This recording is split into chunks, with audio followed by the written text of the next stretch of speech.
Been with the fire department for almost 28 years in August. Started in '98, and what prompted me to do it is I come from a family of service, so I just wanted to kind of give back also. Yeah, I started on the back of the truck. I spent most of my time at Engine 8, right in the back of Engine 8 with Captain Jerry Snowden and then Larry Dotson towards the end. I really liked my experience there. Came to the Fire Marshal's office to try and learn the prevention side and how to prevent fires and educate the public.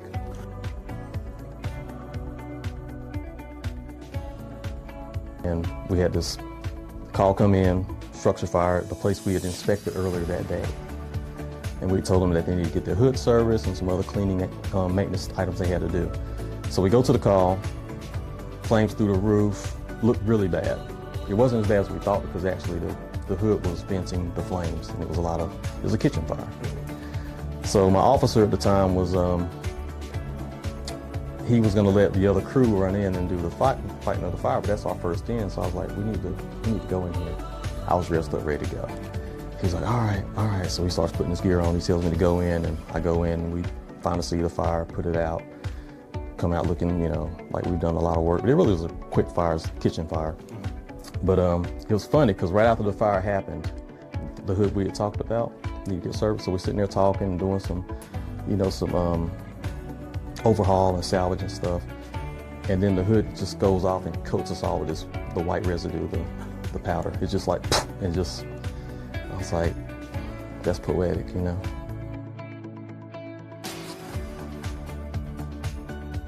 Actually, a relief driver at the time I left, and I was in the process of going through the engineer's process before I came to the FMO.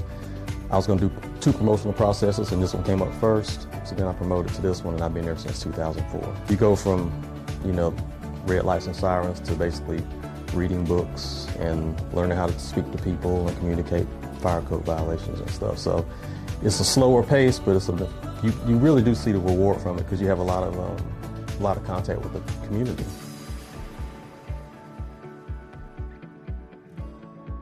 We basically just protect people from themselves. I kind of say that a lot to people because a lot of times people don't understand they're living in hazardous conditions or defects in their buildings. So we point those out to people, make them aware of those, and try and keep them corrected. And it's for the firefighters too, because we come in buildings like right now, we got a building in South Asheville that's got some really poor conditions for firefighting for sure, and for citizens.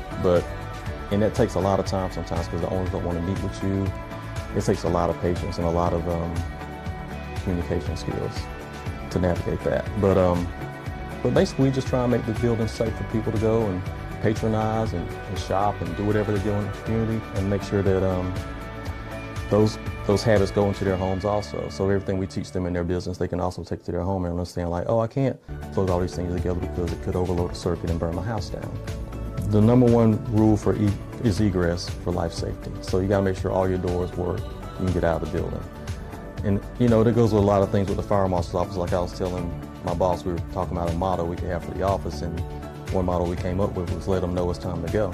Because basically that's what we do. We make sure that people can get out of the building and make sure that they're notified if an emergency is happening. So having a good emergency plan is always good, to know where you're going to go if something happens, and notifying everybody in whatever business or home you have.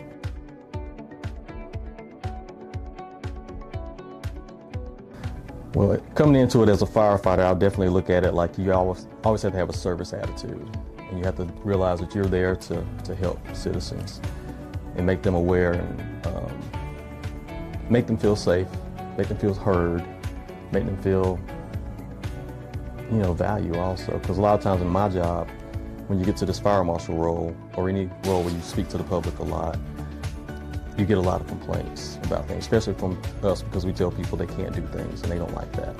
So being able to communicate with people and make them feel valuable and heard is the key. Yeah, so what you have to do is, it's easy if you're a firefighter. Because you're a firefighter, you come in, and you can easily get your probationary 1 certificate to do fire inspections. Then you have to get a level 1 class somewhere in the state. And within a year, if you're a firefighter, you can test to be a level 1 inspector. But you first got to get the classes and the probationary. So if you're a firefighter, it's easier that way. In the private sector, they have different criteria that you can use to see what you can apply for. But you have to be sponsored by an agency to be a fire inspector. So you have to have either a fire department or some kind of emergency management group that will sponsor you for you to get your certificate.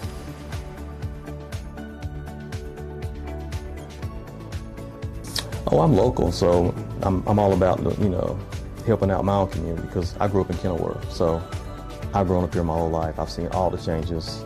I used to joke with people and say, I remember you can go from my house to anywhere in Asheville in 15 minutes. Like, you get on 240, you go to the airport, you be there in about 20 minutes. You go anywhere in West Asheville all the way to the Inca Red Light, 15, 20 minutes. And it's like, that was really cool, but now Asheville's grown to become a metro.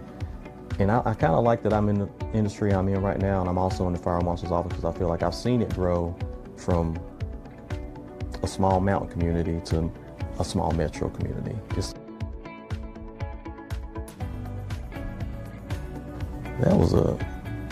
fun to think about Helene. Helene and COVID in my head are in this weird memory space where it's like they feel like they were either 10 years ago or like 6 months ago. But Helene in particular, I remember it was just a normal morning. I was going to work thinking, like it always is, they give, doom and gloom, bad storm, not thinking the impact was going to be like it was at all. And so by the time I got to work, I remember my boss came in and he said, have you been outside? And I was like, well, of course I've been outside. I'm at work. He's like, you been outside lately? I'm like, I've been here about an hour, so what's up? He told me about all these trees down and stuff like that. So we went out, we never went back to the office. We were just out all day. But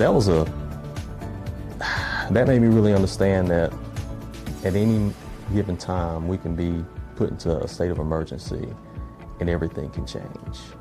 And the job I do now, it really did impact us because we're still dealing with Helene permits and people trying to rebuild and open back up and trying to get them to that level of safety where we can allow them to occupy buildings with all the cleanup and stuff that was messed up. So that one I never did see it coming that way. I thought when they get the warnings out in the morning that it was going to be like every other warning, like maybe get a flash flood and build one like we always get, maybe the river will rise a little bit, but I had no idea the magnitude. So we're rebuilding, we're good. About 2 years in, we're getting there.